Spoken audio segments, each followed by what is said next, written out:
Focus करिएगा। हम लोग कर रहे हैं एंटरप्रेन्योरशिप डेवलपमेंट का रिवीजन। एंटरप्रेन्योरशिप डेवलपमेंट में टोटल कितना चैप्टर है? 4 चैप्टर है। सबसे पहले आप समझ लिए बालक, सुनिए ध्यान से। सबसे पहले हम लोग को समझना जरूरी कि एंटरप्रेन्योरशिप क्या होता है। एंटरप्रेन्योरशिप क्या है? जब हम खुद का बिजनेस को सेटअप करते हैं, माने एक ऐसा प्रोसेस जिसके जरिए हम खुद का एक बिजनेस सेटअप करते हैं, उसको हम क्या कहते हैं? एंटरप्रेन्योरशिप। तो एंटरप्रेन्योरशिप डेवलपमेंट के माध्यम से हम लोग क्या पढ़ाई इसमें करने वाले हैं कि बिजनेस जो हम सेटअप किए हैं, अपना बिजनेस जो चालू किए हैं उसको डेवलप कैसे करें, उसके लिए क्या क्या चीज़ का ज़रूरत है, यही हम लोग कहाँ पढ़ाई करने वाले हैं? एंटरप्रेन्योरशिप डेवलपमेंट में। सबसे पहला चैप्टर हम लोगों का इंट्रोडक्शन टू एंटरप्रेन्योरशिप डेवलपमेंट। जो व्यक्ति एंटरप्रेन्योरशिप करता है उसे कहते हैं एंटरप्रेन्योर। क्या कहते हैं हम लोग? एंटरप्रेन्योर। समझ पा रहे हैं क्या बोल रहे हैं? जो व्यक्ति इसको करेगा उसको हम क्या कहते हैं? एंटरप्रेन्योर। सुनिए ध्यान से, जो बिजनेस करेगा उसको बिजनेसमैन, और जो एंटरप्रेन्योरशिप को करेगा उसको हम क्या कहेंगे? एंटरप्रेन्योर। समझ पा रहे हैं? जिसको हम लोग क्या लिखते हैं? एंटरप्रेन्योर। क्या लिखते हैं हम लोग? एंटरप्रेन्योर। एंटरप्रेन्योर और बिजनेसमैन दोनों में अंतर है। बिजनेसमैन कौन है? जो 10 रुपये का सामान 20 रुपये में बेच देगा, उसको बिजनेसमैन कहते हैं। समझ रहे हैं? और एंटरप्रेन्योर ऐसा व्यक्ति है जिसको हम लोग कहते हैं एंटरप्रेन्योर। ये ऐसा व्यक्ति है जो क्या करेगा? 10 रुपये का सामान को 100 रुपये में बेचेगा। 10 रुपये का सामान को कितना में बेचेगा? 100 रुपये में। समझ पा रहे हैं क्या बोल रहे हैं? जैसे मान लीजिए एक वाटरमेलन विक्रेता है, एग्जाम्पल के तौर पे लेते हैं, एक वाटरमेलन विक्रेता है जो अगर 10 रुपये में तरबूजा खरीद के लाता है तो 20 रुपये केजी बेच देगा, ये पॉसिबल है। लेकिन एंटरप्रेन्योर क्या करेगा कि उसी तरबूजा में से, समझ रहे हैं क्या बोल रहे हैं, 4 गिलास या 5 गिलास जूस बना देगा। 4 गिलास या 5 गिलास क्या बना देगा? जूस बना देगा। प्रत्येक जूस को बेचेगा 20 रुपये गिलास। कितना बेच दिया? 100 रुपये। समझ पा रहे हैं? इसको हम कहते हैं एंटरप्रेन्योर। क्या कहते हैं? क्लियर है क्या? पक्का। एंटरप्रेन्योर जो ये वर्ड है, ये फ्रेंच वर्ड से आया था एंटरप्रेन्योर। एंटरप्रेन्योर का मतलब होता है टू अंडरटेक। टू क्या? अंडरटेक। इसको दिया था रिचर्ड कैंटिलोन ने 1755 में। 1755 में इसको कौन दिया था? रिचर्ड कैंटिलोन ने। समझ पा रहे हैं? क्लियर है क्या? जब नया बिजनेस को हम सेटअप कर देते हैं उसको एंटरप्राइज कहते हैं। जब नया बिजनेस को सेटअप कर देते हैं उसको क्या कहते हैं? एंटरप्राइज। क्लियर है क्या? Elements of entrepreneurship. एंटरप्रेन्योरशिप के कुछ एलिमेंट्स है, समझ पा रहे हैं? एंटरप्रेन्योरशिप के एलिमेंट्स है, पहला एलिमेंट है इनोवेशन। इनोवेशन माने do something new, do something better, कुछ नया करो, कुछ बेटर करो। तो पहला एलिमेंट्स क्या है भाई? इनोवेशन। समझ पा रहे हैं क्या बोले कि नहीं समझ पा रहे? पहला क्या है? इनोवेशन। अच्छा, दूसरा हम लोग का रिस्क बियरिंग। जो व्यक्ति एंटरप्रेन्योरशिप करेगा उसके अंदर में क्या होना चाहिए? रिस्क एपेटाइट होना चाहिए। क्या होना चाहिए? रिस्क तो रहता है बिजनेस में, risk means chances of loss, तो उसको बियर करने का कैपेसिटी होना चाहिए। Motivation and commitment. मोटिवेटेड हो। मोटिवेटेड का मतलब होता है कि भाई मतलब किसी भी चीज़ का, किसी भी तरीक़ा से उसके अंदर निगेटिव एनर्जी का संचार ना हो। पूरा का पूरा कौन सा एनर्जी रहे? पॉजिटिव एनर्जी रहे, क्योंकि एक मोटिवेटेड लोग ही दूसरा को मोटिवेट कर पाएंगे। मोटिवेटेड रहे और कमिटमेंट के साथ रहे, जो बोला उसको करेंगे, जो बोले हैं उसको करेंगे। तो मोटिवेटेड एंड कमिटमेंट होना चाहिए। Abilities and skill. जो व्यक्ति एंटरप्रेन्योरशिप कर रहा है उसके पास एबिलिटी होना चाहिए। समझ रहे हैं? स्किल होना चाहिए। समझ पा रहे? उस चीज़ को करने का जज्बा होना चाहिए। रिसोर्सेस होना चाहिए, जो जो चीज़ चाहिए उसको करने के लिए वो संसाधन आपके पास होना चाहिए। स्ट्रेटजी और विजन होना चाहिए। स्ट्रेटजी और विजन का मतलब ऑर्गेनाइजेशन को किस जगह पे ले जाना है उसका रोड मैप होना चाहिए। क्लियर एकदम पिक्चर आपके दिमाग में सेट होना चाहिए। समझ पा रहे हैं क्या बोल रहे हैं? स्ट्रेटजी माने प्लान ऑफ एक्शन, कैसे कैसे काम को करना है, और विजन होना चाहिए कि आखिरकार हमको करना क्या है। ये सारे के सारे एलिमेंट्स है। किसके एलिमेंट्स है? एंटरप्रेन्योरशिप का, जिसमें से मेन 4 की एलिमेंट्स है इसका। बहुत सारे एलिमेंट्स बोले हैं। क्या क्या एलिमेंट्स बोले हैं भाई? इनोवेशन बोले हैं, risk bearing, motivation, abilities and skill, abilities and skill, resources होना चाहिए, और क्या? Strategy and vision. समझ रहे हैं क्या बोले कि नहीं समझ रहे? जिसमें से 4 ही की एलिमेंट्स में आएगा, माने मेन एलिमेंट्स में आएगा। इनोवेशन, रिस्क टेकिंग, विजन, और क्या होना चाहिए आपका? ऑर्गेनाइजेशन होना चाहिए। क्या होना चाहिए? ऑर्गेनाइजेशन। क्लियर है क्या? आगे बढ़े हम लोग। बोलिए। जो व्यक्ति एंटरप्रेन्योर करेगा उसका एक विशेषता होता है। एंटरप्रेन्योर का विशेषता कि इनोवेटर होना चाहिए। इनोवेटर माने डू समथिंग न्यू या डू समथिंग बेटर या डू समथिंग कॉम्पिटिटिव। या तो नया कर देगा, या तो बढ़िया कर देगा, या तो कॉम्पिटिटिव वाला काम करेगा। इनोवेटर होना चाहिए। समझ पा रहे? रिस्क टेकर, रिस्क उठाने वाला होना चाहिए। समझ रहे? ऑर्गेनाइजर होना चाहिए। किसी भी काम को क्या करे? चालू करवा दे, अरेंज करवा दे। ऑर्गेनाइजर होना चाहिए। क्रिएटिव होना चाहिए। क्रिएटिव का मतलब होता है कि सोचने वाला होना चाहिए। क्रिएटिव माने क्या होता है? सोचने वाला, समझ पा रहे हैं कि नहीं समझ पा रहे? सोचेगा, आइडिया को लेकर आएगा, इसको हम कहते हैं क्रिएटिव। क्या कहते हैं? क्रिएटिव। और मोटिवेटर होना चाहिए, अपने एम्प्लॉय को, अपने निचला स्तर के कर्मचारी जो है उसको मोटिवेट करे, प्रेरित करे काम करने के लिए। समझ रहे? तो ये सारे के सारे किसके कैरेक्टरिस्टिक्स हैं? एंटरप्रेन्योर। अगर आप एक एंटरप्रेन्योर बनना चाहते हैं तो आपने ये 4-5 कैरेक्टर्स होना चाहिए। ये पहले तो इनोवेटर होना चाहिए, जो करेंगे वो बेटर करेंगे, कॉम्पिटिटिव करेंगे। रिस्क उठाने का अपना क्षमता होना चाहिए, रिस्क टेकर होना चाहिए, मोटिवेटर होना चाहिए, समय ऑर्गेनाइजर होना चाहिए, और क्रिएटिव होना चाहिए। नया चीज़ को सोचते रहो कि नया चीज़ क्या करना है। समझ पा रहे हैं कि नहीं समझ पा रहे? क्लियर है क्या? आगे बढ़े हम लोग, बोलिए। एंटरप्रेन्योर का कुछ फंक्शन होता है। एंटरप्रेन्योर का फंक्शन है कि आइडिया वो जर्मिनेशन करेगा। आइडिया लगा के बिजनेस के लिए क्या करना चाहिए? Idea generation. पहला काम उसका क्या है? Idea generation. आइडिया को क्या करेगा? जनरेट करेगा। समझ पा रहे हैं? उसके लिए फंड का व्यवस्था करेगा, बिजनेस का ऑब्जेक्टिव को सेट करेगा। Determination of objective. Determination of क्या? ऑब्जेक्टिव। मार्केट का रिसर्च करेगा। मार्केट का क्या करेगा? रिसर्च करेगा। उसके बाद किस तरीका का बिजनेस करना वो डिटरमाइन करेगा, कि सोल प्रोप्राइटरशिप में बिजनेस करना है, कि पार्टनरशिप में करना है, कि कंपनी के फॉर्म में करना है, उसको डिटरमाइन करेगा। फिर मैन पावर को बुलाएगा। मैन पावर का मतलब स्टाफ को लाना, रिक्रूटमेंट ऑफ मैन पावर। ये सारे के सारे किसके फंक्शन है भाई? एंटरप्रेन्योर के। तो एंटरप्रेन्योर का पहला फंक्शन क्या है? Idea generation. Idea generation. समझ पा रहे हैं क्या बोल रहे हैं? उसके बाद determination of business objective. Business के एक तो ऑब्जेक्टिव को तय करो कि आखिरकार हम लोग को करना क्या है। उसके लिए फंड का जुगाड़ करो, रुपया का जुगाड़ करो।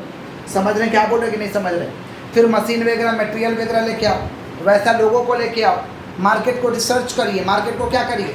रिसर्च। ये सारे के सारे किसके फंक्शन हैं? एक एंटरप्रेन्योर। समझ पा रहे हैं क्या बोल रहे हैं? आगे बढ़े हम लोग। MSME हम लोग समझे थे। अच्छा, दो चीज़ था, एक था क्रिएटिविटी था और एक था इनोवेशन। क्रिएटिविटी का मतलब क्या होता है? क्रिएटिविटी का मतलब होता है नए चीज़ों को सोचना। क्रिएटिविटी का मतलब क्या होता है? नए चीज़ों को सोचना। समझ पा रहे हैं? इनोवेशन का मतलब होता है नए चीज़ों को करना। नए चीज़ों को सोचेंगे, इसको हम कहते हैं क्रिएटिविटी। क्या कहते हैं? समझ पा रहे हैं? माने to think about new things. To think about new things, नए चीज़ों के बारे में सोचना, इसको कहते हैं क्रिएटिविटी। और इनोवेशन का मतलब क्या होता है? To do something new. समझ पाए? टू डू समथिंग डिफरेंट, इसको हम कहते हैं इनोवेशन। क्या कहते हैं हम लोग? इनोवेशन। क्लियर है क्या? MSME का फुल फॉर्म है micro small medium enterprises. MSME का क्या फुल फॉर्म है? Micro small medium enterprises. MSME को चलाने के लिए एक एक्ट बनाया गया था जिसका नाम है MSMED एक्ट 2006। हर गवर्नमेंट आता है तो MSME के लिए नियम लेके आता है, रूल्स को लेके आता है। समझ पा रहे हैं क्या बोल रहे हैं? क्योंकि हमारे देश में 30% का कंट्रीब्यूशन GDP में यही लोग करता है। हमारे देश का ये बैकबोन की तरह काम करता है, रीढ़ की हड्डी की तरह काम करता है। कौन है MSME? जितना आप छोटा व्यापारी देख रहे हैं, मोदी दुकान, पान गुंटी, मिठाई वाला, कपड़ा वाला, आयरन वाला, जितना आप देख पा रहे हैं, सारे के सारे लोग MSME में आते हैं। समझ रहे कि नहीं समझ रहे? जितना छोटा व्यापारी देख रहे हैं आप देश भर में, ये सारे के सारे किस में आते हैं लोग? MSME में। MSME को काम के हिसाब से 2 प्रकार भागों में बांटा गया था, लेकिन वो हट गया था, हम लिखवाए थे नया वाला नहीं है। काम के हिसाब से 2 प्रकार, बाकी दोनों याद करके जाना है, कौन सा पूछेगा गारंटी नहीं। समझ रहे? काम के हिसाब से 2 प्रकार भागों में बांटा गया था, एक था मैन्युफैक्चरिंग और एक क्या था? सर्विस। मैन्युफैक्चरिंग और सर्विस। मैन्युफैक्चरिंग में पुराना वाला नियम क्या था कि अगर आप माइक्रो हैं और आपका पूंजी कितना है भाई? 25 लाख, माने 25 लाख तक का पूंजी इन्वेस्टमेंट है, माने माइक्रो है। 25 लाख से ज़्यादा पूंजी इन्वेस्ट है बट 5 करोड़ से कम है तो आप क्या है? स्मॉल है। और 5 करोड़ से ज़्यादा है बट 10 करोड़ से कम है तो आप क्या कहलाएंगे? मीडियम। समझ गए? Micro, small, medium. सर्विस में है तो अप टू 10 लाख आप माइक्रो है, 10 लाख से 2 करोड़ आप क्या है? स्मॉल है, 2 करोड़ से ज़्यादा और 5 करोड़ से कम तो आप क्या है? मीडियम है। तो MSME को चलाने के लिए एक्ट बनाया गया था, लेकिन इसका ये जो अमाउंट है ये चेंज हुआ है, लिखवाए हैं। मैं बोल दूंगा आगे, हमको एग्जैक्ट अमाउंट ध्यान में नहीं आ रहा है बट मैं कॉपी में लिखाया था तो लेकर आइएगा। समझ रहे क्या बोल रहे कि नहीं समझ रहे? तो MSMED एक्ट का पुराना वाला नियम क्या था? काम को 2 प्रकार भागों में बांटा गया था। कौन कौन? मैन्युफैक्चरिंग और सर्विस। बना के बेच रहे हैं और सर्विस बना खरीद के बेच रहे हैं। अप टू 25 लाख है माइक्रो, 25 लाख से ज़्यादा 5 करोड़ से कम तो क्या है भाई? स्मॉल। 5 करोड़ से ज़्यादा 10 करोड़ से कम तो क्या है? मीडियम। सर्विस में अप टू 10 लाख क्या है? माइक्रो। 10 लाख से ज़्यादा 2 करोड़ से कम क्या है? स्मॉल। 2 करोड़ से ज़्यादा और 5 करोड़ से कम क्या है? मीडियम है। समझ रहे कि नहीं समझ रहे? क्लियर है क्या? क्लियर है? अच्छा, एंटरप्रेन्योरशिप किसको बोलेंगे? क्रिएटिविटी प्लस इनोवेशन, दोनों को जोड़ दो। जो नया चीज़ सोच रहे हो नया चीज़ को कर दो। इनोवेशन माने करना, और क्रिएटिविटी माने सोचना। क्रिएटिविटी माने thinking new things, thinking new things, ये होता है क्रिएटिविटी। इनोवेशन माने डूइंग न्यू थिंग्स। तो दोनों को जोड़ दो, क्या बन जाएगा? एंटरप्रेन्योरशिप। जो दोनों को जोड़ दीजिएगा तो क्या बन जाएगा? एंटरप्रेन्योरशिप। समझ पा रहे क्या बोल रहे कि नहीं समझ पा रहे? आगे बढ़े हम लोग, बोलिए। अच्छा, फैमिली बिजनेस हम लोग पढ़े थे। फैमिली बिजनेस, देखिए हमारे देश में फैमिली बिजनेस का पिछले दशक में बहुत वैल्यू था, लेकिन अभी का दशक में कोई वैल्यू नहीं है। फैमिली बिजनेस का मतलब क्या होता है? जहाँ पे पापा मम्मी भाई बहन चाचा चाची माने रिश्तेदार मिल करके बिजनेस को करते हैं, उसको हम क्या कहते हैं? Family business. क्या कहते हैं? Family business. आज के डेट में उतना इफेक्टिव नहीं है, और फैमिली बिजनेस में बहुत दिक्कत आता है। समझ पा रहे हैं क्या बोल रहे हैं? फैमिली बिजनेस में बहुत दिक्कत आता है। हम लोग प्रॉब्लम ऑफ फैमिली बिजनेस पढ़े थे। फैमिली बिजनेस को करने में बहुत दिक्कत आता है, क्योंकि कन्फ्लिक्ट हो जाता है। कन्फ्लिक्ट का मतलब समझ रहे हैं? हम कुछ और सोच रहे हैं, सामने वाला कुछ और सोच रहे हैं। समझ रहे हैं? मान लीजिए 10 फैमिली मेम्बर मिल के बिजनेस को चला रहा, तो 10 का थिंकिंग तो अलग है। समझ पा रहे हैं क्या बोल रहे हैं? तो कन्फ्लिक्ट होना है। मान लीजिए 10 में 2 जन खूब खट रहा, 8 जन नहीं खट रहा है। 8 जन फाकी में पैसा लेके चला जा रहा, फालतू में पैसा लेके जा रहा है। समझ रहे क्या बोल रहे कि नहीं समझ रहे? क्लियर है? इसको हम क्या कहते हैं? कन्फ्लिक्ट। ये प्रॉब्लम है, महा प्रॉब्लम है। किसका प्रॉब्लम है? फैमिली बिजनेस का। किसका प्रॉब्लम है? ओनरशिप का प्रॉब्लम होता है। सब लोग मालिक समझने लगता है। समझ पा रहे?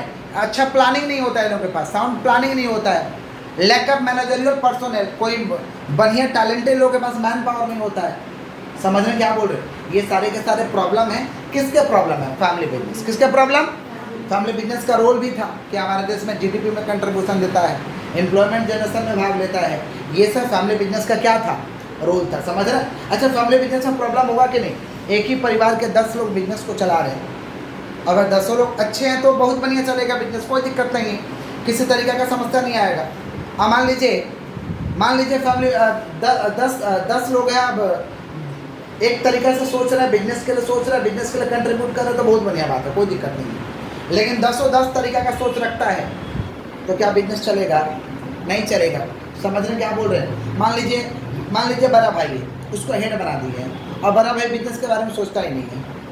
समझ रहे हैं? वो अपने पर्सनल लाइफ के बारे में सोचता है। समझ रहे हैं क्या बोल रहे हैं? बड़ा भाई जो है अपने बच्चा के बारे में, अपने वाइफ के बारे में सोचता है, बिजनेस के बारे में सोचता ही नहीं है, फ्री में पैसा ले लेता है। खटता है लोग छोटा, तो छोटा के मन में खराबी आएगा कि नहीं आएगा? कि हम लोग खट रहे हैं, पैसा ये ले रहे हैं, प्रॉब्लम आएगा कि नहीं आएगा? तो यही सब प्रॉब्लम आ जाता है कहाँ पे? फैमिली बिजनेस में। समझ पा रहे हैं? लिखवाए थे सारे के सारे प्रॉब्लम, और सारे के सारे रोल भी लिखवाए थे। एंटरप्रेन्योर के कुछ टाइप्स हैं। एंटरप्रेन्योर का कुछ टाइप्स था। एक था इनोवेटिव एंटरप्रेन्योर। इनोवेटिव एंटरप्रेन्योर का मतलब वो नया चीज़ को करेगा, हमेशा लाएगा तो क्या करेगा? नया चीज़ को करेगा। इसको कहते हैं इनोवेटिव। क्या कहते हैं? इनोवेटिव। और एक होता है आपका एडॉप्टिव या इमिटेटिव एंटरप्रेन्योर। एडॉप्टिव एंटरप्रेन्योर का मतलब होता है कि दूसरे को देख के कॉपी कर लेना, कॉपी कर लेगा, दूसरा का बिजनेस का आइडिया को कॉपी कर लेगा, अपना बिजनेस खड़ा कर देगा। इसको कहते हैं एडॉप्टिव एंटरप्रेन्योर। क्या कहते हैं हम लोग? एडॉप्टिव। जब से उबेर पहले आया था, उसको देख के क्या बना? ओला। समझ रहे हैं क्या बोल रहे हैं? समझ रहे हैं? और हमारे देश में सबसे पहले क्या था? होटल इंडस्ट्री में ओयो के पहले क्या था? मेक माई ट्रिप। उसको देख के क्या बना? ओयो बना। समझ रहे हैं क्या बोल रहे हैं? जोमेटो से पहले कौन आया था? स्विगी आया था। उसको देख के क्या बनाएगा? समझ पा रहे क्या बोल रहे हैं? मैंने कॉपी कर लेना, उस चीज़ को कॉपी कर लेना, वैसा ही बिजनेस खोल देना। ऐसा खुलता है ना, देखिएगा एक तो दुकान खोलिएगा, जैसा दुकान खोलिएगा बगल में एक तो रामू आके दुकान खोल दिया। समझ रहे क्या बोल रहे? इसको कहते हैं एडॉप्टिव। क्या कहते हैं? एडॉप्टिव। ऐसा होता है कि नहीं होता? समझ रहे हैं क्या बोल रहे हैं? और एक होता है आपका ड्रोन एंटरप्रेन्योर। कौन सा बोलिए? ड्रोन। माने लॉस हो रहा है, ट्रेडिशनली मेथड से करेगा, लॉस हो रहा है, उसको मालूम है पुराना तरीका से कर रहा है, लॉस हो रहा है, लेकिन वो वही मेथड से करेगा, चेंज नहीं करेगा, कुछ चेंज नहीं करेगा। समझ रहे? इसको हम कहते हैं ड्रोन एंटरप्रेन्योर। क्या कहते हैं हम लोग? Drone entrepreneur. समझ पा रहे हैं क्या बोल रहे हैं? तो ये सारे के सारे एंटरप्रेन्योर के क्या है? टाइप्स है। तो एक क्या पहला क्या बोले? इनोवेटिव, माने हमेशा क्या करेगा? नया करेगा। दूसरा क्या? एडॉप्टिव, माने कॉपी करेगा। और फिर क्या? ड्रोन एंटरप्रेन्योर, माने लॉस हो रहा फिर भी उसी तरीका से करेगा, उसी बिजनेस को करेगा, छोड़ेगा नहीं। इसको हम कहते हैं ड्रोन एंटरप्रेन्योर। क्या कहते हैं हम लोग? Drone entrepreneur. समझ पा रहे हैं क्या बोल रहे हैं? फैमिली बिजनेस तो समझ ही नहीं है। SEZ special economic zone. बहुत सारे बिजनेसमैन लोग टैक्स फ्री एरिया खोजते हैं, ऐसा एरिया खोजते हैं, ऐसे जगह पे बिजनेस करना चाहते हैं जहाँ पे हम बिजनेस करें तो कोई टैक्स ना लगे। उसको हम क्या कहते हैं? SEZ special economic zone. Special economic zone. समझ गए क्या बोले कि नहीं समझे? अच्छा, जब एक ही एक ही फैमिली के लोग बिजनेस मिल के करते हैं उसको कोप्रेन्योरशिप भी कहते हैं। क्या कहते हैं हम लोग? कोप्रेन्योरशिप। क्या कहते हैं? कोप्रेन्योरशिप। जैसे होता है ना छोटा फैमिली, पापा है भाई बहन, पापा है भाई बहन, तो ऐसा वाला बिजनेस में ज़्यादा कॉन्फ्लिक्ट नहीं आता। पापा मम्मी भाई बहन, ज़्यादा लोग हैं नहीं, पापा का बिजनेस में भाई सपोर्ट कर देगा, बहन अपना घर में रहेगी, ज़्यादा समस्या नहीं। आज जाएगी भी बिजनेस में तो ज़्यादा दिक्कत नहीं होगा। समझ रहे हैं क्या बोल रहे हैं? इसको हम कहते हैं कोप्रेन्योरशिप। तो कोप्रेन्योरशिप भी होता है जो ये फैमिली बिजनेस का ब्रांच होता है। फैमिली बिजनेस का क्या होता है? ब्रांच होता है। समझ पा रहे हैं क्या बोले कि नहीं समझ पा रहे? धीरू भाई अंबानी का क्या कहना था? धीरू भाई अंबानी का कहना था कि अगर आप अपना सपना पूरा करने के लिए काम नहीं करिएगा, अपने सपनों को आप पूरा नहीं करिएगा, तो कोई और, समझ पा रहे हैं क्या बोल रहे हैं, कोई और क्या करेगा? अपने सपनों को पूरा करने के लिए आपको लेके चला जाएगा, यूज कर लेगा। समझ पा रहे हैं? एक किनका कहना था? धीरू भाई अंबानी का, लिखवाए भी थे। If you don't build your dream, someone's will hire you to help them build their. समझ पा रहे हैं? कोई लोग आपको हायर करेगा और अपने सपनों को पूरा कर लेगा। ये किनका कहना था? धीरू भाई अंबानी का।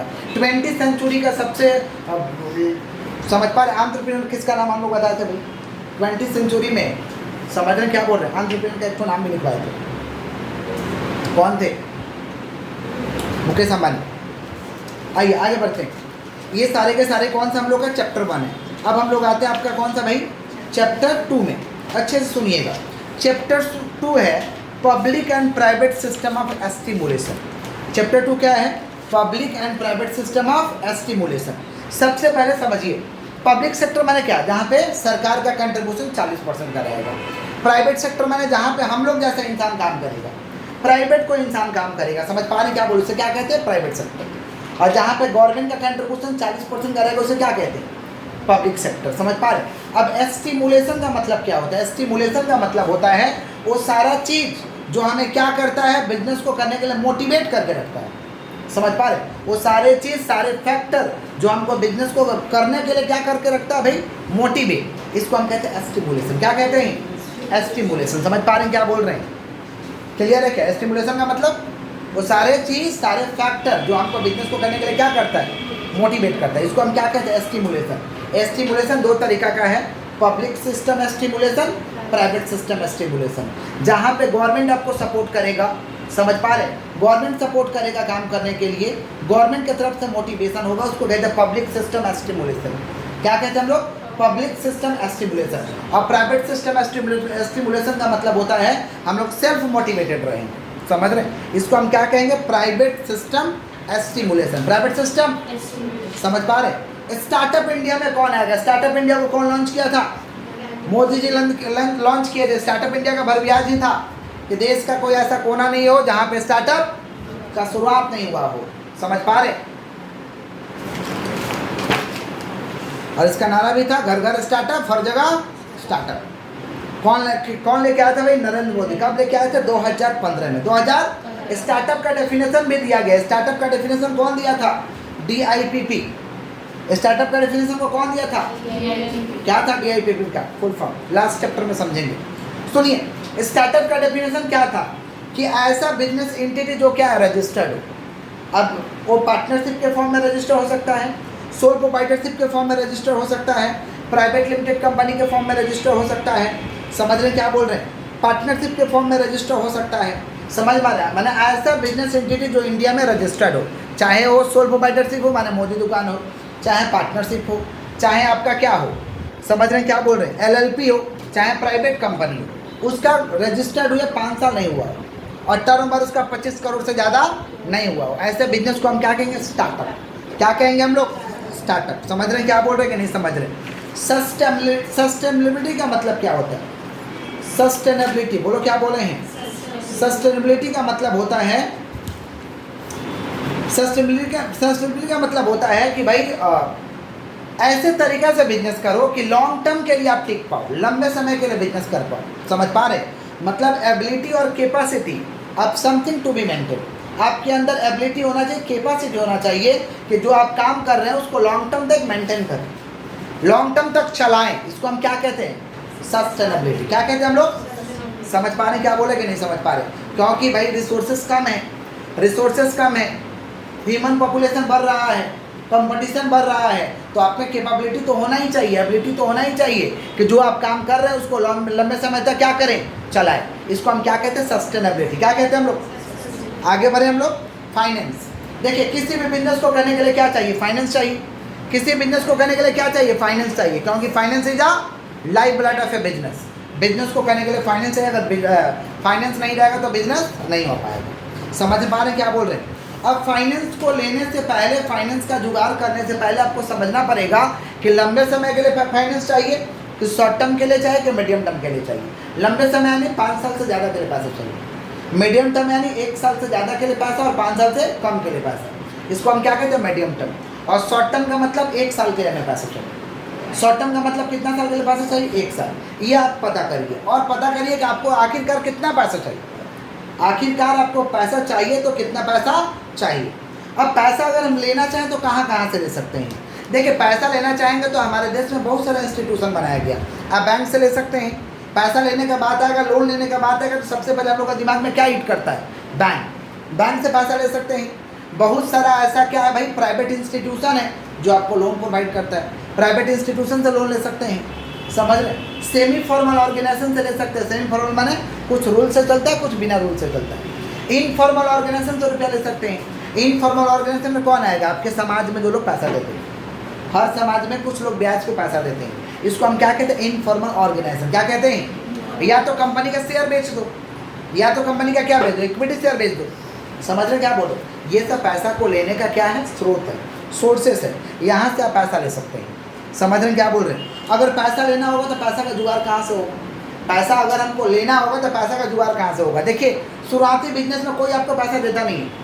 शुरुआती बिजनेस में, स्टार्टअप वाला बिजनेस में कोई आपको पैसा नहीं देगा। आपको सेल्फ फंडिंग करना होगा या बूट स्ट्रैपिंग करना होगा। सेल्फ फंडिंग का मतलब होता है कि अपने पॉकेट से रुपया लगाओ, कहीं से नौकरी वोकरी करो, जुगाड़ करके अपने पॉकेट से रुपया लगाओ, दोस्त यार से पैसा लगाओ, दोस्त यार से लेके लगाओ, मम्मी पापा से पैसा लेके लगाओ, रिलेटिव से पैसा लेके लगाओ। समझ पा रहे हैं। या किसी को बुर्बक बना दो, किसी को क्या बना दो, बुर्बक बना दो। समझ पा रहे हैं। ये सारे के सारे सेल्फ फंडिंग में आते हैं। बुर्बक मन नहीं समझे, उसको चढ़ा बना के खुलवा दो, वो कर नहीं पाएगा, तुम कर, उसका पैसा लौटा दो।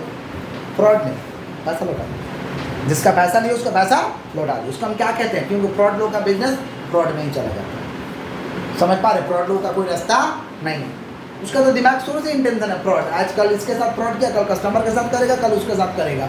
कस्टमर के साथ फ्रॉड एक बार करोगे, दोबारा मौका नहीं देगा तो बिजनेस तो बंद हो जाएगा ना। तो फ्रॉड लोगों का कहीं रास्ता नहीं है।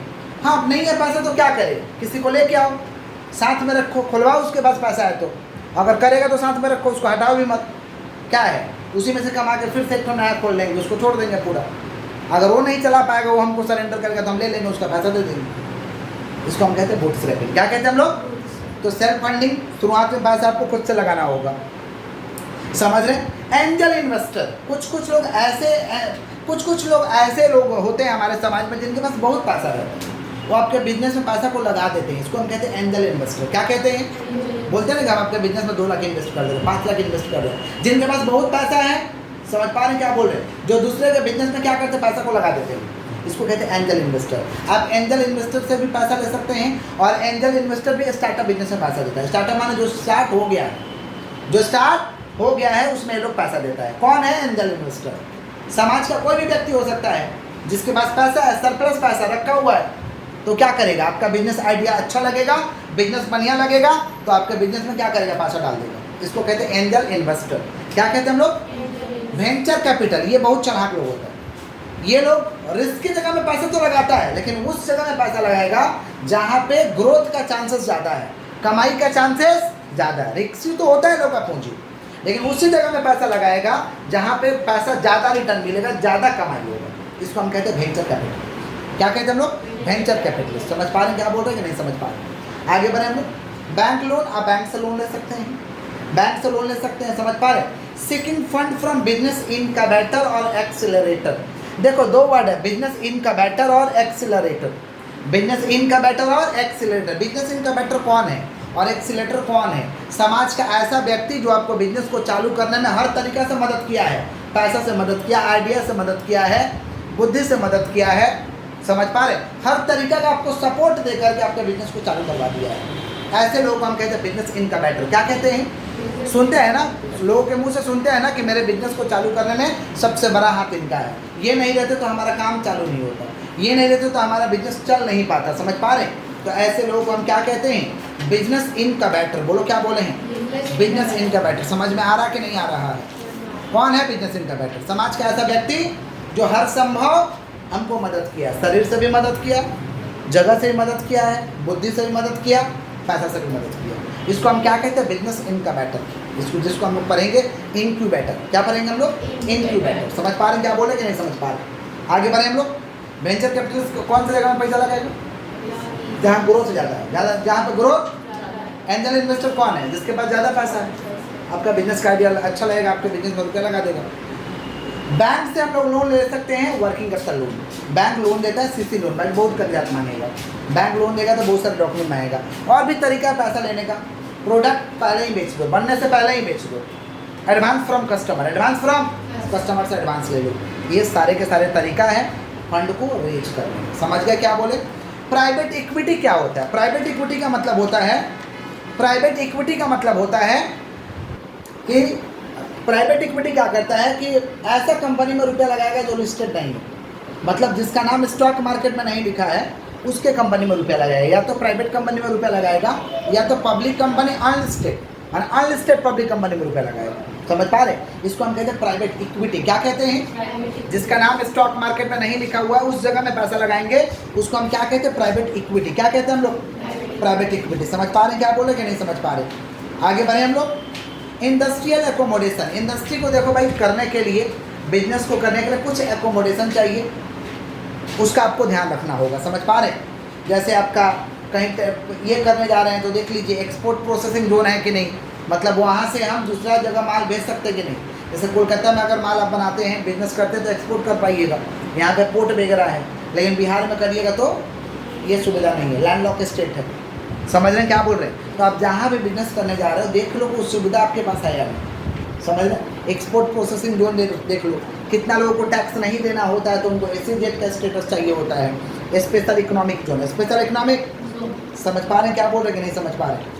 रोड वगैरह देख लो कि रोड वगैरह ठीक ठाक है कि नहीं, हमारा बिजनेस वहाँ चल पाएगा कि नहीं चल पाएगा, ये सब देख लो। Indian chamber of commerce. Chamber of commerce क्या है? एक वॉलंटरी एसोसिएशन है, बिजनेसमैन का एक वॉलंटरी एसोसिएशन है जो बिजनेसमैन को टाइम टू टाइम इन्फॉर्मेशन देता है, उनके हित के लिए जब दरकार पड़ता है तो अपने बात को रखता है, दरकार पड़ता है तो हड़ताल भी करवाता है। इसको कहते हैं Indian chamber of commerce. Indian chamber of example दिए थे कि जैसे सोना का दाम बढ़ गया था, सोना का अचानक से रेट बढ़ गया था, टैक्स रेट 3% हो गया था। इंडियन चैम्बर ऑफ कॉमर्स पूरे देश भर में हड़ताल करवा के 2 महीना दुकान बंद करवा दिया था सोना। समझ रहे हैं क्या बोल रहे कि नहीं समझ रहे? तो चैम्बर ऑफ कॉमर्स ने हड़ताल किया था कि 1% से आखिरकार अचानक से टैक्स कैसे हो जाएगा 3%। समझे?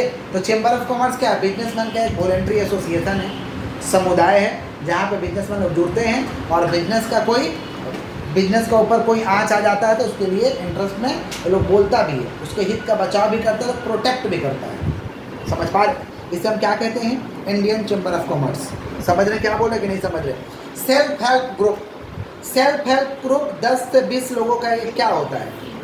टीम होता है। समझ पा रहे क्या बोल रहे हैं?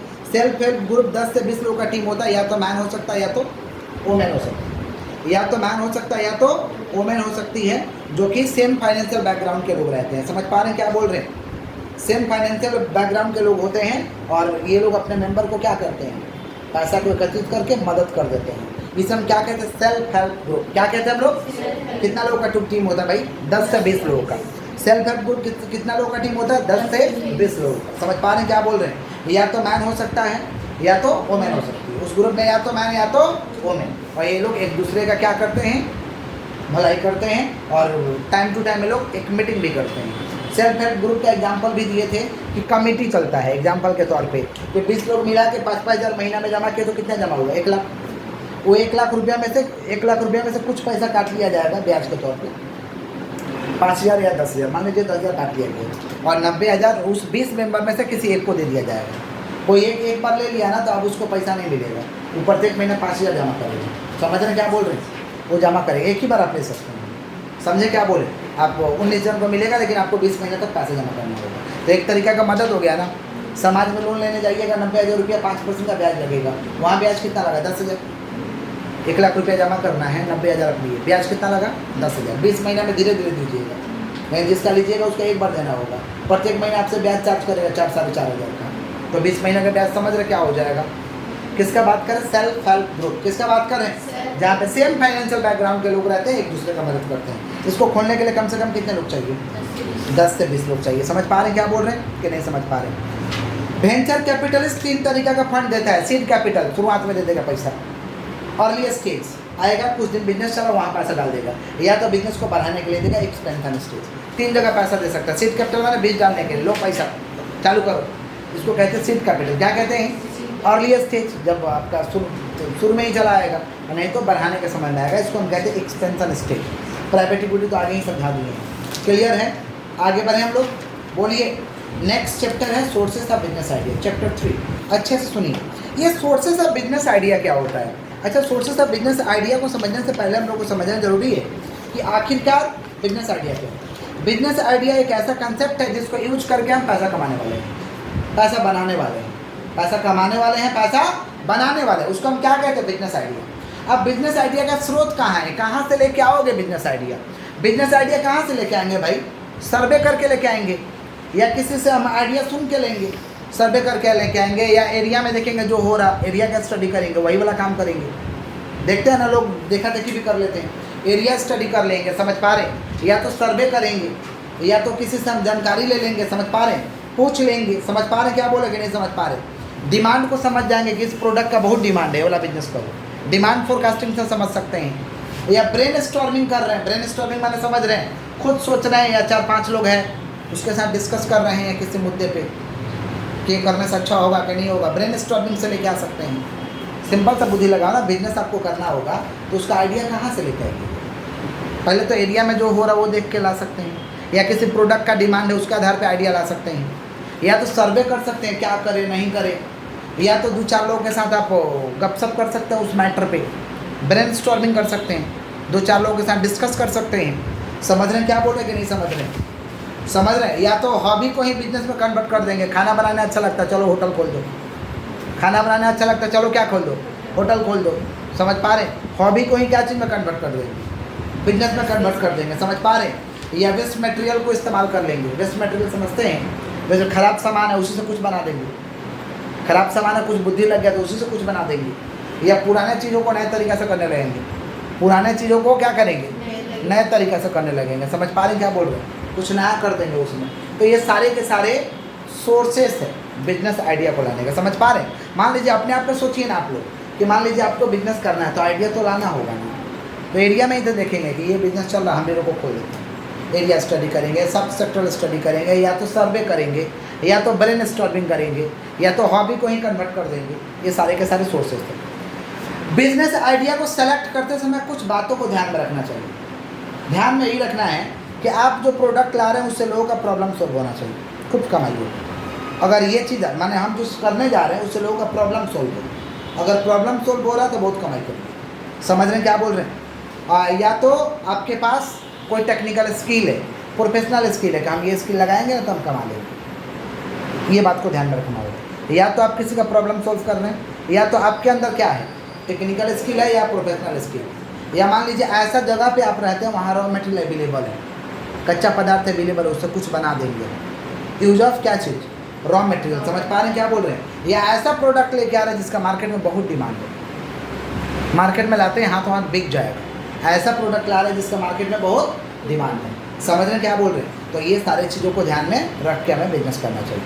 समझ पा रहे हैं? जब बिजनेस आइडिया को सेलेक्ट कर रहे हैं तो हमें ये सब चीज़ को दिमाग में रखना होगा। समझ गए क्या बोले? क्या क्या रखना होगा भाई? क्या क्या रखना होगा बताओ? पहला क्या बोले कि टेक्निकल और प्रोफेशनल स्किल तुम्हारे अंदर है, उसको यूटिलाइज कर लो। रॉ मटेरियल को इस्तेमाल कर लो, लोकल में कोई रॉ मटेरियल है, समय या तो डिमांड बहुत है या तो मार्केट का प्रॉब्लम सॉल्व करो। ये सब बात को ध्यान में रखो।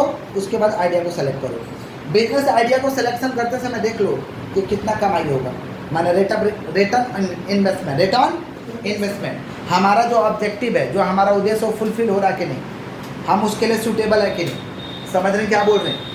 और क्या क्या उसके लिए नियम फॉलो करना होगा, ये सब देख लो। जब बिजनेस आइडिया को आप क्या कर रहे हैं, सेलेक्ट कर रहे हैं। फिजिबिलिटी स्टडी, अच्छा फिजिबिलिटी स्टडी से पहले था बिजनेस अपॉर्चुनिटी, माने हमें अपॉर्चुनिटी है कि ये काम हम कर सकते हैं। तो बिजनेस अपॉर्चुनिटी है कि ये काम कर सकते हैं, तो उसके लिए आपको क्या करना होगा, फिजिबिलिटी स्टडी करना होगा। फिजिबिलिटी स्टडी का मतलब डिटेल स्टडी करो करने से पहले कि हमारे लिए ठीक होगा कि नहीं होगा, कमाई होगा कि नहीं होगा, इसका डिमांड है या नहीं, चलेगा या नहीं चलेगा। कंप्लीट और थॉरो स्टडी आपको करना पड़ेगा, डिटेल में उसको समझना पड़ेगा। उसको हम क्या कहते हैं, फिजिबिलिटी स्टडी। क्या कहते हैं हम लोग, फिजिबिलिटी स्टडी। समझ पा रहे हैं क्या बोल रहे हैं। अच्छा फिजिबिलिटी स्टडी करने से आपको पता चल जाएगा कि रॉ मटेरियल क्या लगेगा, कितना जगह लगेगा, कितना ह्यूमन लगेगा, कितना कैपिटल लगेगा, क्या टेक्नोलॉजी लगेगा, क्या रूल्स को फॉलो करना होगा। अगर आप फिजिबिलिटी स्टडी करते हैं, डिटेल स्टडी करिएगा तो उसको करने के लिए क्या क्या चाहिए आपको पता चल जाएगा। समझ रहे हैं क्या बोल रहे हैं कि नहीं समझ पा रहे। फिजिबिलिटी स्टडी 4 तरीका का होता है। एक होता है आपको technical feasibility study, commercial feasibility study, financial feasibility study, socio economic feasibility. कितना तरीका का होता है, 4। खाली नाम याद रखना है। फिजिबिलिटी स्टडी कितना तरीका का होता है, 4 तरीका का। समझ पा रहे। बिजनेस प्लान क्या होता है, business plan is a written document. Business plan is a written document. Business plan क्या है, एक रिटन डॉक्यूमेंट है जिसमें ऑर्गेनाइजेशन का क्या लिखा रहता है, विजन लिखा रहता है, road map of the organisation, mission लिखा रहता है, ऑब्जेक्टिव लिखा रहता है, स्ट्रेटजी लिखा रहता है, प्लान ऑफ एक्शन, स्ट्रेटजी लिखा रहता है। समझ पा रहे हैं क्या बोले, इसको हम क्या कहते हैं, बिजनेस प्लान। क्या कहते हैं, तो बिजनेस प्लान एक रिटन डॉक्यूमेंट है जिसमें कंपनी का क्या लिखा रहेगा, विजन, मिशन, स्ट्रेटजी, समझ पा रहे हैं, ऑब्जेक्टिव, ये सारे चीज़ लिखा रहेगा। इससे पता चलेगा कि कंपनी का रोड मैप क्या है, आखिरकार हम लोग को करना है तो क्या करना है। ये आपको किससे पता चलेगा, बिजनेस प्लान से। किससे पता चलेगा, बिजनेस प्लान। समझ पा रहे हैं क्या बोल रहे हैं कि नहीं समझ पा रहे। आगे बढ़े हम लोग, बोलिए। स्टार्टअप का डेफिनेशन तो आगे ही समझ गए हैं, सुनिए ध्यान से। नेक्स्ट चैप्टर हम लोग का सोर्सेस ऑफ बिजनेस आइडिया के बाद में हम लोग का नेक्स्ट चैप्टर है मोबिलाइजिंग रिसोर्सेज। ऐसा मोबिलाइजिंग रिसोर्सेज को समझने से पहले हम लोग को समझना जरूरी है कि बिजनेस प्रोसेस का टोटल 7 स्टेप्स होता है। बिजनेस प्रोसेस के लाइफ साइकिल में टोटल कितना स्टेप्स होता है, 7। पहले अपने गोल को डिटरमाइन करो, गोल को तय करो, डिफाइन योर गोल्स कि तुमको करना क्या है। फिर बिजनेस का प्लान और मैप बना, बिजनेस का क्या बना, प्लान और क्या बना, मैप बना। फिर सेटअप एक्शन, काम क्या क्या करना होगा उसको सेट करो। टेस्ट द प्रोसेस, प्रोसेस को टेस्ट करो, प्रोसेस को क्या करो, और सही प्रोसेस हो गया तो प्रोसेस को इम्प्लीमेंट कर दो। सुन रही हो, प्रोसेस को क्या कर दो, इम्प्लीमेंट करिए। समझ रहे हैं क्या बोल रहे हैं कि नहीं समझ रहे। फिर रिजल्ट को मॉनिटर करिए, क्या रिजल्ट आ रहा नहीं आ रहा है, और फिर उसको रिपीटेटिव करते रहिए। तो कितना स्टेप्स है भाई, बिजनेस प्रोसेस लाइफ साइकिल के टोटल 7 स्टेप्स है। बिजनेस प्रोसेस लाइफ साइकिल के टोटल कितने स्टेप्स है भाई, 7 स्टेप्स है। क्या क्या स्टेप्स है भाई, पहला क्या, डिफाइन योर गोल्स, अपने गोल्स को तय कर लो कि आपका गोल्स क्या है। ऑब्जेक्टिव को तय कर लो, समझ पा रहे हैं क्या बोल रहे। ऑब्जेक्टिव को तय कर लो, उसके हिसाब से अपना क्या तैयार कर लो, प्रोसेस का प्लान और मैप तैयार करो। प्रोसेस का प्लान और मैप तैयार करो। फिर सेटअप एक्शन, काम करना स्टार्ट करो। फिर प्रोसेस को एक बार टेस्ट कर लो, टेस्ट करने के बाद काम को चालू करना है। समझ पा रहे हैं। और रिजल्ट जो भी हो रहा है देखो क्या रिजल्ट आ रहा नहीं आ रहा, उसे सही करो और इसको रिपीट करते हुए चलते रहो। यही बिजनेस प्रोसेस का क्या है, लाइफ साइकिल। बिजनेस प्रोसेस का क्या है, कोई भी बिजनेस प्रोसेस करने जाता तो ऐसे तो करता है कि सबसे पहले हमको गोल तय करता है। नॉर्मल इंसान गोल तय करता है कि हमको 1 लाख कमाना है, 50,000 कमाना है, ऐसे ही गोल उसका होता है। समझ पा रहे हैं क्या बोल रहे हैं। फिर क्या करता है कि प्लान करता है कौन सा काम करें, जो काम रहता है उसका दिमाग में मैप तैयार करता है। कॉपी पे तो तैयार नहीं करता है, कहाँ तैयार करता है, दिमाग में। समझ पा रहे हैं क्या बोल रहे हैं। फिर क्या करता है, काम को चालू करता है, काम को चालू करता है और घर पे ही या 2-4 जन को बोल के टेस्ट कर लेता है कि क्या हो रहा नहीं हो रहा। प्रोसेस को इनसे टेस्ट कर लेगा और जब टेस्ट में सही निकला तो उसको इम्प्लीमेंट कर देगा, चालू कर देगा। समझ पा रहे हैं क्या बोल रहे हैं। इम्प्लीमेंट कर देगा और जो भी रिजल्ट आया उसको क्या करेगा, मॉनिटर करते रहो, रिपीट मारते रहो, मॉनिटर करते रहो। यही तो बिजनेस प्रोसेस का लाइफ साइकिल है। समझे क्या बोले कि नहीं समझ पा रहे। सुनिएगा ध्यान से। आप कहीं अगर फैक्ट्री लगा रहे हैं, अगर आप फैक्ट्री लगा रहे हैं तो 2-4 चीज़ आपको ध्यान रखना होगा कि वहाँ रॉ मटेरियल अवेलेबल हो, मैन पावर अवेलेबल हो, रॉ मटेरियल अवेलेबल हो, मैन पावर अवेलेबल हो, ट्रांसपोर्ट का फैसिलिटी हो, इलेक्ट्रिसिटी का फैसिलिटी हो, वाटर का फैसिलिटी हो, सीवरेज का फैसिलिटी हो। ये 6 चीज़ का फैसिलिटी आपको होना चाहिए जब आप क्या डाल रहे हैं, प्लांट डाल रहे हैं, फैक्ट्री डाल रहे हैं। क्योंकि रॉ मटेरियल तो चाहिए, लोग चाहिए काम करने के लिए, समझ पा रहे? ट्रांसपोर्ट चाहिए, गुड्स को ले जाने के लिए, ले आने के लिए, सर इलेक्ट्रिसिटी चाहिए, वाटर चाहिए, सीवरेज चाहिए। ये इस चीज़ को ध्यान में रखना होगा जब आप क्या सेट कर रहे हैं, प्लांट को कहीं डाल। सीवरेज का मतलब साफ सफाई, बाथरूम, टॉयलेट, साफ सफाई, ये सब व्यवस्था है सीवरेज। समझ पा रहे? ये सारे के सारे आपका ये होना चाहिए। समझ पा रहे? जब क्या डाल रहे हैं, प्लांट डाल रहे हैं, ठीक है। अच्छा, जब प्लांट डालते हैं तो बहुत सारा लेआउट का जरूरत पड़ता है। लेआउट माने जगह का जरूरत पड़ता है। प्रोसेस लेआउट माने जहाँ काम चलेगा वहाँ पे कितना जगह लगेगा। प्रोडक्ट लेआउट, प्रोडक्ट को रखने के लिए कितना जगह लगेगा, इसको हम कहते हैं प्रोडक्ट लेआउट। समझ पा रहे क्या बोल रहे हैं? तो प्रोसेस लेआउट माने जहाँ काम चलेगा वहाँ के लिए कितना जगह आपको तय करना होगा। प्रोडक्ट लेआउट माने आपको प्रोडक्ट को रखने के लिए कितना का जगह आपको तैयार करना पड़ेगा। नेक्स्ट चैप्टर हम लोग का क्या है, मोबिलाइजिंग रिसोर्सेज, जिसको हम क्या कहते हैं, रिसोर्स मोबिलाइजेशन। क्या कहते हैं हम लोग, सुनो ध्यान से। रिसोर्स मोबिलाइजेशन का मतलब होता है एक बिजनेस को चालू करने के लिए क्या क्या संसाधन चाहिए, वो सारे संसाधन को जुगाड़ करने को हम कहते हैं रिसोर्स मोबिलाइजेशन। किसी भी काम को चालू करने के लिए जो भी चीज़ चाहिए उसका हम जुगाड़ करते हैं, एकत्रित करते हैं। समझ पा रहे हैं क्या बोल रहे हैं? और बिजनेस को हम क्या करते हैं, स्मूथली चलाते हैं उस रिसोर्स के जरिए। उसको हम क्या कहते हैं, रिसोर्स मोबिलाइजेशन। क्या कहते हैं? एक बिजनेस को चलाने के लिए 3 तरीके का रिसोर्सेज चाहिए। एक चाहिए फाइनेंशियल रिसोर्सेज, माने रुपया चाहिए। फाइनेंशियल रिसोर्सेज माने क्या चाहिए, रुपया चाहिए। और एक चाहिए इंटेलेक्चुअल रिसोर्सेज, दिमाग चाहिए, ब्रेन होना चाहिए आपके पास। समझ पा रहे? लेना छाप रहोगे नहीं चलेगा, लेना छाप रहिएगा तो काम नहीं चलेगा। ब्रेन आपके पास होना चाहिए, इसको हम क्या कहते हैं, इंटेलेक्चुअल। क्या कहते हैं? और ह्यूमन रिसोर्स, लोग होना चाहिए आपके पास, मैन पावर होना चाहिए, वर्कर होना चाहिए। समझ रहे? ये सारे के सारे क्या है, रिसोर्स मोबिलाइजेशन के क्या है, टाइप्स है, रिसोर्सेज के टाइप्स है। तो कितना तरीके का रिसोर्सेज चाहिए बताओ, कौन कौन? फाइनेंशियल, इंटेलेक्चुअल और ह्यूमन। बोलो क्या बोले हैं, फाइनेंशियल, इंटेलेक्चुअल और ह्यूमन, ये रिसोर्सेज चाहिए। समझ पा रहे हैं क्या बोल रहे हैं कि नहीं समझ पा रहे? आगे बढ़ें, सुनिएगा ध्यान से, अच्छे सुनिए। किसका डेफिनेशन का हम लोग बात कर रहे हैं भाई, स्टार्टअप। स्टार्टअप का डेफिनेशन को कौन दिया था? स्टार्टअप का डेफिनेशन को दिया था DIPP। DIPP का फुल फॉर्म क्या था, department of industrial policy and promotion. Department of industrial policy and promotion, इसको कौन दिया था, DIPP ने दिया था। समझ पा रहे हैं क्या बोल रहे हैं? क्या बोला था कि कोई भी एंटिटी हो जो कि रजिस्टर्ड होना चाहिए इंडिया में, 5 साल से ज़्यादा नहीं हुआ हो, और टर्नओवर 25 साल से ज़्यादा नहीं हुआ। समझ पा रहे? सॉरी 25 करोड़ से ज़्यादा नहीं हुआ, टर्नओवर 25 करोड़ से ज़्यादा नहीं हुआ। सुनिए, स्टार्टअप के लाइफ साइकिल के 5 स्टेप होता है। स्टार्टअप माने जो बिजनेस चालू करे उसके लाइफ साइकिल के कितने स्टेप होते हैं, 5 स्टेप होते हैं। पहले तो ऐसा स्टार्टअप होना चाहिए जो लोगों को प्रॉब्लम सोल्व करता हो, solving the problem, solving the problem. फिर धीरे धीरे क्या करें, अपने आप को डेवलप करें, एंटरिंग द मार्केट, मार्केट में एंटर करें। समझ पा रहे हैं? और क्या करें, स्कॉलिंग करें। स्कॉलिंग का मतलब क्या होता है, लास्ट स्टेज तक पहुँचे, बिजनेस को डेवलप करेंगे। स्कॉलिंग का मतलब क्या होता है, समझ पा रहे हैं? जिसको हम कहते हैं स्केलिंग। स्केलिंग का मतलब होता है कि बिजनेस को क्या करो, ग्रोथ करा, स्केल दो, लार्ज साइज पे लेकर जाओ, स्केलिंग। समझ पा रहे हैं? और मैच्योरिटी, मैच्योरिटी माने अब अंतिम स्टेज आ गया, इस इंडस्ट्री में अब इससे ज़्यादा नहीं हो पाएगा, इस इंडस्ट्री में इससे ज़्यादा नहीं हो पाएगा। तो स्टार्टअप के लाइफ साइकिल के कितने स्टेप्स है, 5। स्टार्टअप के लाइफ साइकिल कितने स्टेप है, 5। पहले क्या करो, देखो कि जो हम करने जा रहे हैं उससे लोगों का प्रॉब्लम सोल्व होता है। फिर अपना काम को क्या करो, डेवलप करो, मार्केट में एंटर करो, और फिर अपने स्केल के बढ़ाओ, स्केल को क्या करो, बढ़ाओ। और फिर क्या करो, मैच्योरिटी स्टेज पे चले गए हो तो आप कुछ करने का दरकार नहीं है, वहीं पे छोड़ देने का दरकार है। समझ पा रहे हैं? DIPP का फुल फॉर्म बोलो, department of industrial policy and promotion. समझ पा रहे हैं क्या बोल रहे हैं कि नहीं समझ पा रहे? सुनिए, स्टार्टअप जब बिजनेस करने जाता है तो उसको कुछ प्रॉब्लम होता है। स्टार्टअप जब बिजनेस करने जाता है तो उसको बहुत सारा प्रॉब्लम फेस करना पड़ता है।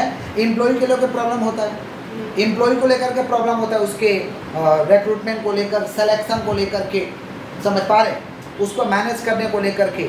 और क्या प्रॉब्लम आ सकता है, बेसिक स्टार्टअप प्रॉब्लम को क्या आ सकता है, विजन को तय करने में दिक्कत होता है कि बिजनेस का विजन क्या है, गोल को सेट करने में लोगों को दिक्कत आता है। समझ पा रहे हैं क्या बोले? कैपिटल रेज करने में समस्या आता है, कैपिटल को रेज करने में समस्या आता है, इफेक्टिव कैश मैनेजमेंट को लेकर दिक्कत आता है, माने एम्प्लॉय को हैंडल करने का प्रॉब्लम आएगा, बिजनेस का गोल कैसे तैयार किया जाए, ऑब्जेक्टिव को कैसे तैयार किया जाए, समझ रहे, इसको लेकर के प्रॉब्लम आता है, फंड को रेज करने में प्रॉब्लम आता है। समझ रहे? ये तमाम चीज़ है, क्या किसका ये सब चीज़ है भाई, स्टार्टअप का ये सब प्रॉब्लम है। स्टार्टअप जब बिजनेस कर, आप लोग भी बिजनेस स्टार्ट करने जाइएगा ना, तो ये सब प्रॉब्लम आएगा कि आखिरकार मेरा गोल क्या है, विजन क्या है, how to handle the employee, employee का हैंडल कैसे करेंगे, क्योंकि एम्प्लॉय तो एम्प्लॉय होता है। इफेक्टिव कैश मैनेजमेंट, कैसे चोरी कर लेगा वो, समझ है, तो उसका कैश मैनेजमेंट तगड़ा कैसे हो, इफेक्टिव कैश मैनेजमेंट कैसे हो, क्योंकि आप तो बैठ नहीं सकते, आप तो काम करेंगे एम्प्लॉय से, तो ये सब चीज़ तगड़ा होना चाहिए। रेजिंग ऑफ फंड, फंड्स को रेज करने में दिक्कत आता है, फंड्स को रेज करने में क्या आता है, दिक्कत आता है। समझ पा रहे हैं क्या बोले कि नहीं समझ पा रहे? अच्छा, वेंडर का मतलब क्या होता है, वेंडर का मतलब क्या होता है, बोलिए। वेंडर मैंने क्या होता है, ऐसा व्यक्ति जिससे एक बिजनेस ऑर्गेनाइजेशन सामान खरीदता है, उसको वेंडर बोलते हैं। जैसे मान लो इतना बड़ा बड़ा मॉल चल रहा है, तो कहीं ना कहीं से सामान किनता होगा, तो जिससे सामान किनेगा उसको क्या कहते हैं, वेंडर। जिससे सामान किनेगा उसको क्या कहते हैं, वेंडर। समझ पा रहे हैं क्या बोले कि नहीं समझा? और सप्लायर कौन है, जो आपको सप्लाई करता है, रॉ मटेरियल, गुड्स, सर्विसेज, आपको क्या करता है, सप्लाई करता है, उसको हम क्या कहते हैं, सप्लायर कहते हैं। अच्छा, बिजनेस को चालू करने से पहले कभी कभी हम लोग कॉन्ट्रैक्ट कर लेते हैं, इसको हम कहते हैं प्रिलिमिनरी कॉन्ट्रैक्ट। बिजनेस चालू नहीं हुआ है, आगे ही कॉन्ट्रैक्ट कर लिए कि मेरा चालू होगा तुमको ये देंगे। समझ पा रहे हैं क्या बोल रहे हैं? इसको हम कहते हैं प्रिलिमिनरी कॉन्ट्रैक्ट। क्या कहते हैं हम लोग, प्रिलिमिनरी कॉन्ट्रैक्ट। जैसे कोई स्कूल चालू होने से पहले, माने चालू नहीं हुआ है, नया है एकदम, चालू होने से पहले ही एडमिशन ले लेता बच्चों को, माने कॉन्ट्रैक्ट कर चुका है कि हम उसको पढ़ाएंगे, इसको हम क्या कहते हैं, प्रिलिमिनरी कॉन्ट्रैक्ट। समझ पा रहे हैं? माने काम चालू होने से पहले ही क्या करना, कॉन्ट्रैक्ट कर लेना। समझ पा रहे हैं? मोरल रिसोर्सेज चाहिए। मोरल रिसोर्सेज का मतलब क्या होता है, आप ऑर्गेनाइजेशन चला रहे हैं, बिजनेस को चालू किए हैं, तो आपका पॉलिसी सही होना चाहिए, नैतिक विचार सही होना चाहिए। माने आपका अपने एम्प्लॉय के प्रति, अपने कस्टमर के प्रति, अपने लोगों के प्रति खराब सोच नहीं आना चाहिए। समझ पा रहे हैं क्या बोल रहे हैं? इसको हम क्या कहते हैं, मोरल रिसोर्सेज। क्या कहते हैं? तो एक बिजनेस को चालू करने के लिए कौन कौन सा रिसोर्सेज चाहिए, आगे बोल दिए कौन कौन सा, फाइनेंशियल रिसोर्सेज, ह्यूमन रिसोर्सेज, और क्या बोले, इंटेलेक्चुअल रिसोर्सेज चाहिए। मोरल रिसोर्सेज होना चाहिए। मोरल रिसोर्सेज माने समझ रहे हैं कि नैतिक विचार आपका सही होना चाहिए। मटेरियल रिसोर्सेज होना चाहिए, आपके पास मटेरियल रहेगा तब तो आप काम करिएगा ना, बिना मटेरियल का प्रोडक्ट बनेगा क्या? मटेरियल का आपके पास रिसोर्सेज होना चाहिए। और कौन सा रिसोर्सेज होना चाहिए, फिजिकल रिसोर्सेज, जगह होना चाहिए आपके पास। क्या होना चाहिए, जगह होना चाहिए। तो रिसोर्सेज में क्या क्या आ जाएगा, पहले तो 3 बोले, अभी 2-3 और ऐड कर दिए। रिसोर्सेज में क्या क्या आ जाएगा, पहला क्या बोले, फाइनेंशियल रिसोर्सेज, और क्या, intellectual resources, human resources, physical resources चाहिए, मटेरियल रिसोर्सेज चाहिए, और क्या चाहिए, मोरल रिसोर्सेज चाहिए। मोरल रिसोर्सेज माने आपका नैतिक विचार सही होना चाहिए अपने लोगों के प्रति। क्लियर है क्या? इसी के साथ हम लोग का ईडी का रिवीजन खत्म हो जाता है। समझ पा रहे? नेक्स्ट देखिए बी।